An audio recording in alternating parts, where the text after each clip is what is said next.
زبور 83۔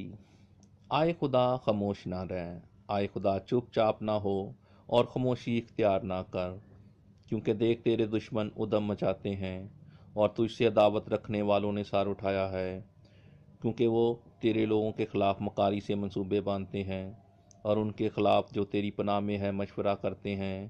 انہوں نے کہا آؤ ہم ان کو کاٹ ڈالیں کہ ان کی قوم ہی نہ رہے اور اسرائیل کے نام کا پھر ذکر نہ ہو، کیونکہ انہوں نے ایکا کر کے آپس میں مشورہ کیا ہے۔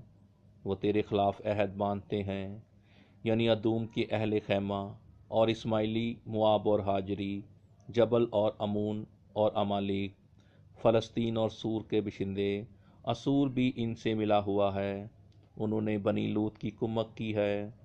تو ان سے ایسا کر جیسا مدیان سے اور جیسا وادی کسون میں سیسرا اور یامین سے کیا تھا، جو عین دور میں ہلاک ہوئے، وہ گویا زمین کی کھاد ہو گئے۔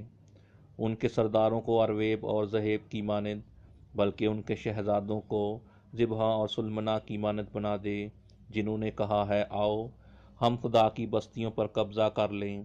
آئے میرے خدا، ان کو بگولے کی گرد کی مانند بنا دے، اور جیسے ہوا کے آگے ڈنٹھل اس آگ کی طرح جو جنگل کو جلا دیتی ہے، اس شعلہ کی طرح جو پہاڑوں میں آگ لگا دیتا ہے، تو اسی طرح اپنی آندھی سے ان کا پیچھا کر اور اپنے طوفان سے ان کو پریشان کر دے۔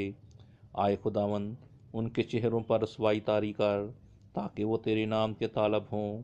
وہ ہمیشہ شرمندہ اور پریشان رہیں، بلکہ وہ رسوا ہو کر ہلاک ہو جائیں، تاکہ وہ جان لے کہ تو ہی جس کا نام یہوہ ہے، تمام زمین پر بلند و بالا ہے۔